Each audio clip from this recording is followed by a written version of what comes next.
அஸ்ஸலாமு அலைக்கும் ஃப்ரெண்ட்ஸ், எப்படி இருக்கீங்க? நல்லா இருக்கீங்களா? பாருங்கள், நான் வந்து மட்டன் பிரியாணி செஞ்சுருக்கேங்க. அரை கிலோவில் எப்படி செய்கிறதுன்னு காமிக்கிறேன்.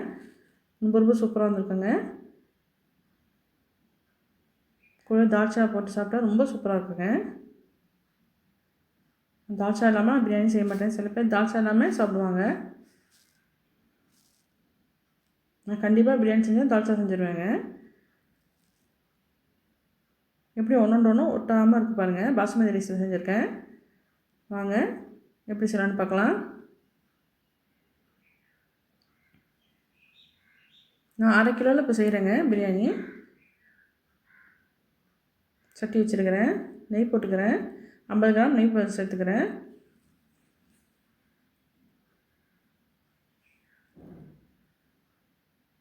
50 கிராம் ஆயில் சேர்த்துக்கிறேன். ரெண்டும் சேர்த்தா 100 கிராம் இருக்கும். பட்டை, கிராம்பு, ஏலக்காய் நான் சேர்த்துக்கிறேன்.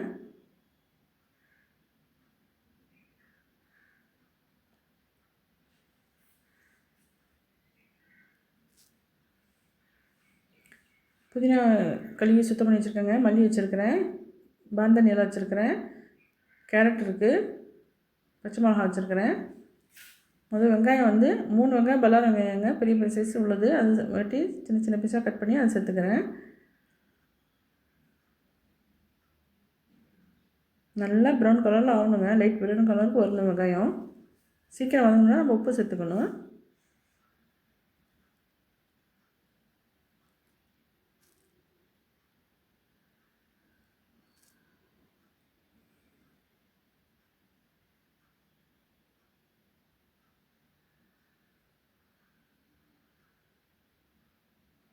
பக்கத்து அடுப்பில் குக்கரில் வந்து நான் வந்து மட்டனை வேக வச்சுருக்கேங்க. அரை கிலோ மட்டன் வேக வச்சுருக்கேன். அரை கிலோ அரிசிக்கு அரை கிலோ மட்டன் கரெக்டாக இருக்குங்க. வேக வைக்கும் போது தயிர், உப்பெல்லாம் போட்டு இஞ்சி பூண்டுலாம் போட்டு நம்ம மட்டனை வேக வைக்கணும். இப்போ கேரட் சேர்த்துக்கிறேன். கேப்சிகம் பாதி கேப்சிகம் இருந்துச்சு, அதை சேர்த்துக்கிறேன். கேப்சிகம் சேர்த்து செஞ்சு பாருங்கள், ரொம்ப சூப்பராக இருக்கும்.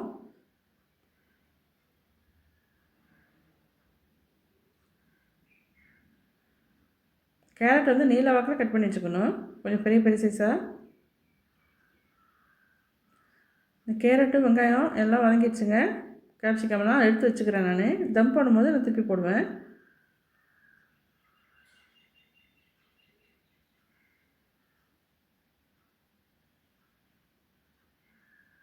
இந்த கலர் தான் வெங்காயம் இருக்கணும் பாருங்கள்.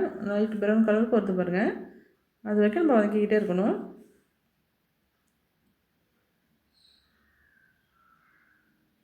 மீதி பாதி வெங்காயம் தாளிப்புலேயே இருக்கட்டும். இப்போ வந்து மல்லி, புதினா, பச்சை மிளகாய் எல்லாம் சேர்த்துக்கிறேன்.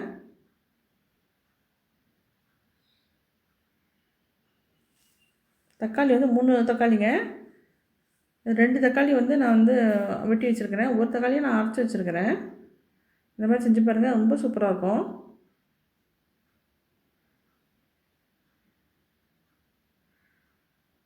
வெங்காயம் எந்த அளவுக்கு இருக்கோ அதே அளவுக்கு நம்ம தக்காளி சேர்த்துக்கணும். தக்காளி நல்லா வதங்கணுங்க. நான் அரைச்சிட்டு வந்திருக்கேன், தக்காளியும் சேர்த்துக்கிறேன்.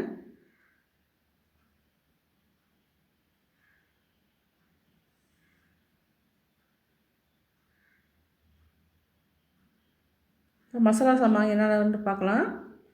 கரம் மசாலா தூள் இருக்குங்க. நான் பிரியாணி மசாலா நான் தயார் பண்ணது, அது 1.5 ஸ்பூன் வச்சுருக்கிறேன். ஜீரகத்தூள் 1.5 ஸ்பூனு, மிளகுத்தூள் 1.5 ஸ்பூனு, மிளகாத்தூள் 2 ஸ்பூன் வச்சுருக்கிறேன்.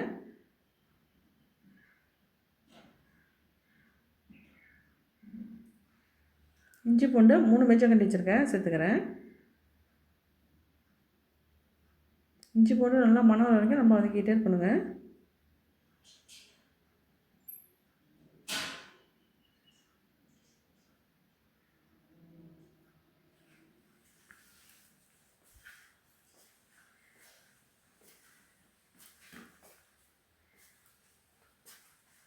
நல்லா இஞ்சி பூண்டு வதக்கிடுச்சு.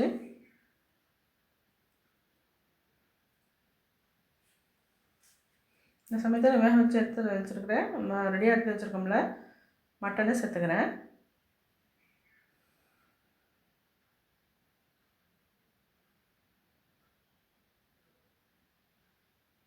தயிர் வந்து 1 கப் தயிர் ஊற்றிக்கிறேங்க.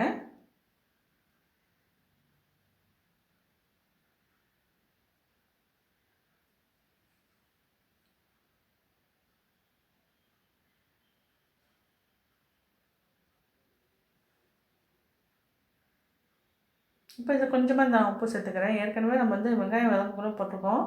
மட்டன் வேக வைக்கும்னா நான் உப்பு சேர்த்துருக்கேன். அதனால் இப்போ பார்த்து சேர்த்துக்கணும். மூடி போட்டு ஒரு 5 நிமிஷம் கொதிக்கிட்டோம். நல்லா கொதிக்குது பாருங்கள். இப்போ தண்ணி அளவு நம்ம கரெக்டாக இருக்கணும். நான் வந்து பாசுமதி அரிசியில் செய்கிறதுனால 1க்கு 1 அளவுங்க அதுக்கு. பாதி லெமன் வச்சுருக்கேங்க, அது சேர்த்துக்கிறேன்.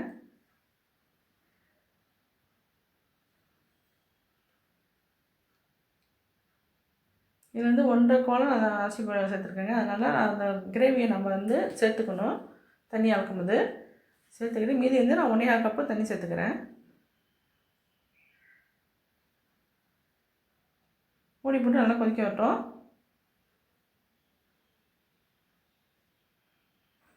பக்கத்தடுப்பில் ரோஸ்ட் வந்துக்கிட்டு இருக்கு.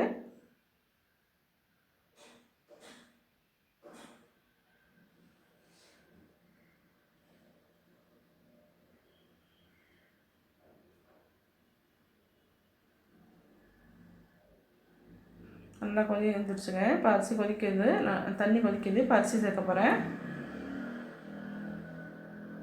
1/2 மணி நேரமாக ஊற வச்சுருக்குறேங்க பாசுமதி அரிசி. நான் சேர்த்துக்கிறேன்.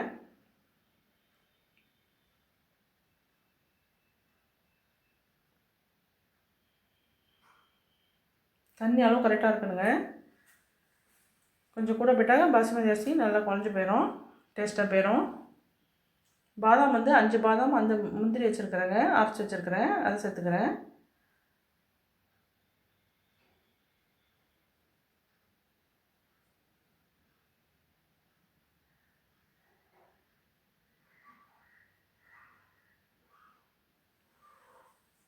இப்போ நம்ம நல்லா தம் போடுற அளவுக்கு வந்துருச்சு. இப்போ நம்ம எடுத்து வச்சுருக்கிறேன் கேரட்டு, ஆனியனு எல்லாத்தையும் இப்போ சேர்த்துக்கிறேன்.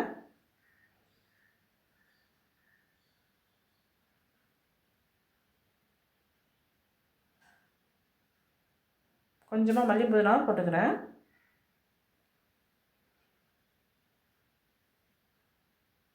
நல்லா இறுக்கமான முடியாக இருக்கணுங்க. அது மனம் வெளியே வந்துடக்கூடாது. அந்த அளவுக்கு நம்ம நல்லா கவர் பண்ணி மூடிடணும். 10 நிமிஷம் இருக்கட்டும் தம்லையே. சிம்மில் வச்சிடணுங்க. அந்த தம் போடுற கரண்டி இருக்குது, அதில் வச்சு சிம்மில் வச்சு நான் வந்து தம் போடுறேன்.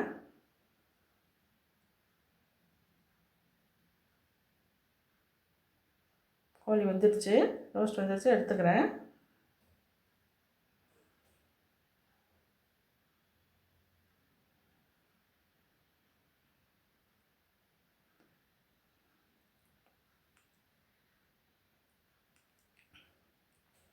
அடுத்தது ஆனியன் ரைத்தா செய்கிறத காமிக்கிறேன். வெங்காயத்தை பல்லாரி வெங்காயத்தை மெல்லிசாக கட் பண்ணிக்கணுங்க. எவ்வளோ மெல்லிசாக கட் பண்ணணுமோ அந்த அளவுக்கு கட் பண்ணணும் மெல்லிசாக.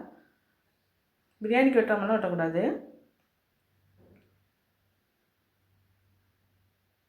பிரியாணியில் சீவனம் தான் பிரியாணி சீவிக்கலாம். நல்லா மெல்லிசாக வரும் பிரியாணி சீவனா. இது வரை இந்த அளவுக்கு தான் இருக்கணும். வெள்ளரி பிஞ்சு ஒன்று இருக்குது, அதையும் சின்ன சின்ன பீஸாக கட் பண்ணிக்கணும்.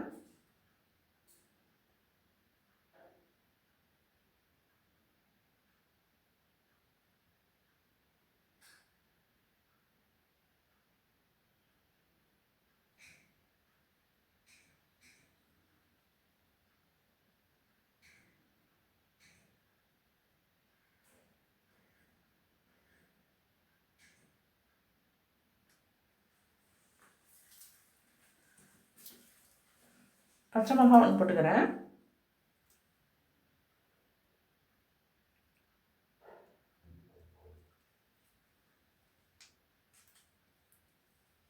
மல்லியெல்லாம் கொஞ்சம் போட்டுக்கணும்.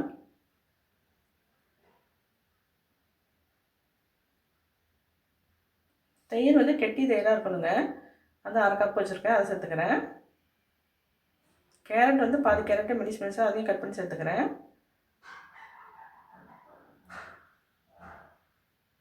தயிர் பாருங்கள், பாதி கப் வச்சுருக்கிறேன், அதை சேர்த்துக்கிறேன்.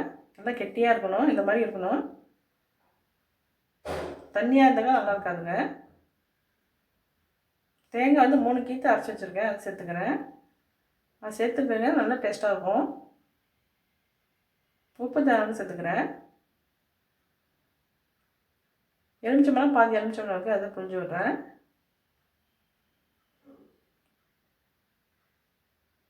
அவ்வளோதாங்க. நம்ம நல்லா மிக்ஸ் பண்ணி விடணும்.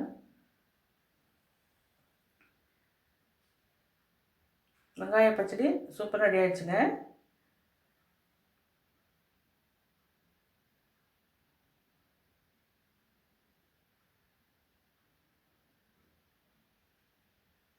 இப்போ 10 நிமிஷம் ஆச்சு. தம்மிலேருந்து நான் எடுத்து பார்க்குறேன். ரொம்ப ரொம்ப சூப்பராக இருந்துச்சுங்க.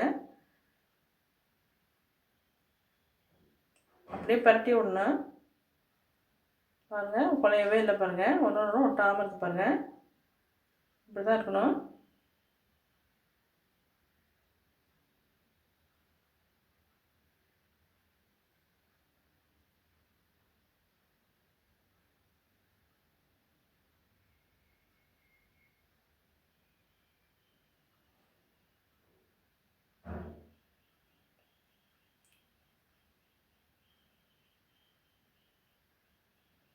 எவ்வளோ சூப்பராக வந்துருக்கு பாருங்கள்.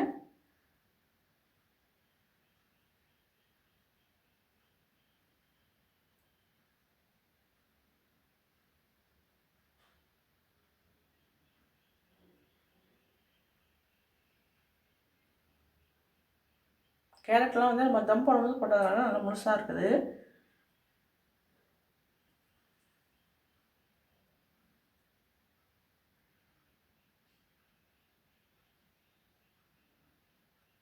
சூப்பரான பிரியாணி ரெடி ஆகிடுச்சுங்க.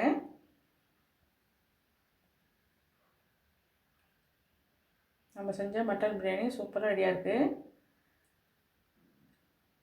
இதேமாதிரி செஞ்சு பாருங்கள், ரொம்ப ரொம்ப சூப்பராக இருக்குங்க. போடுற வீடியோ உங்களுக்கு பிடிச்சிருந்துச்சுன்னா லைக் பண்ணுங்கள், ஷேர் பண்ணுங்கள், சப்ஸ்கிரைப் பண்ணுங்கள், கமெண்ட்டில் சொல்லுங்கள் எப்படி இருந்துச்சுன்னு நான் செஞ்ச பிரியாணி. என் சேனல் பார்த்துக்கு ரொம்ப ரொம்ப நன்றிங்க. தேங்க்ஸ் ஃபார் வாட்சிங்.